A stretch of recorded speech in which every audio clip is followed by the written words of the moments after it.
So we're back at day 19. Yesterday we went into the drift, right? We identified that, and what we're going to do today is we're going to expand on that, right? And what happens in the dark, right? We talked about release the rage being the tool to get out of the dark, right? And what we're going to concentrate and focus on today is the tool that we would use to put the brakes on a drift, to actually stop the drift. Because just getting the release the rage doesn't put any stop to the drift, right? It just clears the area to have the focus on the drift and the realization that you have a drift. Now, the tool to use in the drift and to put the brakes on the drift is actually called power focus, right?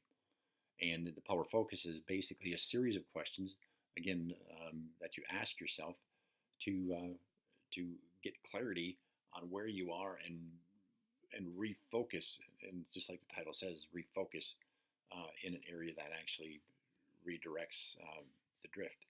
Okay, the first question is the same question as you would start out with a released rage. What is the situation that triggered you?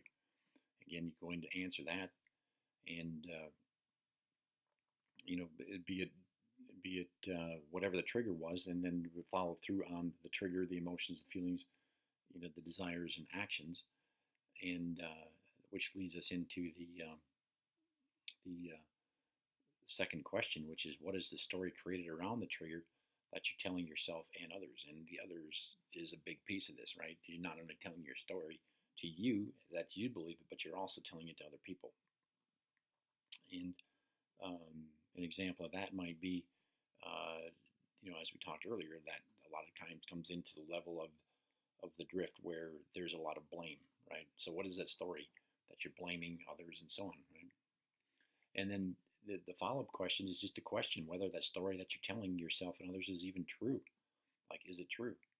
And your first reactions, yeah, it's true. I'm absolutely convinced it's true. But the follow-up question that is, are you 100% certain that is true? And that often gives me a chance to stop and say, like, yeah, I believe it's story, but that is so almost reactionary, that answer, that 100%, like with absolute certainty that that I got this exactly right. And I don't know that I've ever come into a situation where I've answered that twice in a row that yes, like I'm absolutely 100% sure. Maybe once or twice it was. But that's the follow up question. And then the next step is the question is what feelings come to you when you believe that story is true? Like what comes up for you?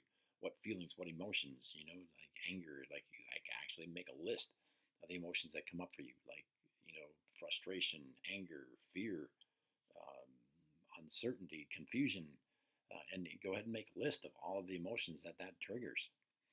And next question on that is what specific thoughts, desires, or actions arise from those feelings, right? Like if you have a feeling of anger, like what thoughts and feelings come up again? Uh, because it's a series, right? A trigger will create an emotion, a feeling, a desire, and an action if you don't put the brakes on the whole situation. So this is simply acknowledging those things and where this situation would go should you not catch yourself in the drift. And this is where you really kind of turn the whole thing around, right? You ask the question, like you refocus, and this is the power focus, right? You ask yourself the question, what do I want for me? Like be selfish, like me. This is what I want out of the situation. Like it opens up possibilities that this and clarity on this is what I want. And again, this is kind of what marries it up to the next question. It's like, what do I want for them? Like, what do I want for this person that I may have conflict with or that triggered me? What do I want for them? The initial, like in the dark or in the story that you told, you may want like frickin' have them hit by lightning. But in reality, this once you've got this thing slowed down and you get a chance to review it, like what do you really want for them? In most cases, you don't want them to burn in hell. You just want them to have a lesson. You want them to have some clarity. You want them to have some peace. And um, this question gives you an opportunity to ask you what you really want for them. And the third question in that series is what do you want for us? What do you want for you and the person that might have triggered you? Like, I don't think often, like a lot of times, we're like, you know what? Fuck this relationship. I just simply do not want to deal with this person anymore. And that's, but this question gives us an opportunity to, what do I want for us? In reality, once you've got the bus slowed down, you don't really want. You want to have a great relationship, maybe.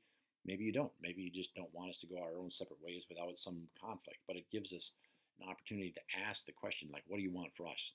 Because the situation is going to be a me element, it's going to be a them element, and it's going to be an us element.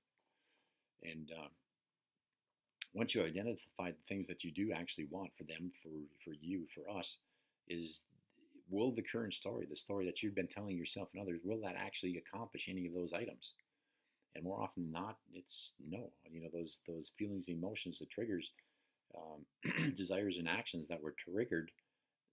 You know, you realize at that point that those will not get what you want, and then you have an opportunity with the 11th question, or the final question in this whole series, is what might be possible for you in this situation if the current story was false. It gives you an opportunity to say, okay, look, right, I'm going to put the brakes on this whole dark trigger, anger, frustration, emotion, desire train going south, and you actually get a chance to put the brakes on it and realize that this train going south is not the way I want to go, and you have an opportunity to turn this thing around with the final questions. What might be possible in this situation if the current story was false? And you get to create that reality. So, final thought is the assignment is to teach this. If you can't teach it, you don't know it. If you don't know it, you can't live it. And follow through with the remaining assignments. And we'll talk to you tomorrow on day 20.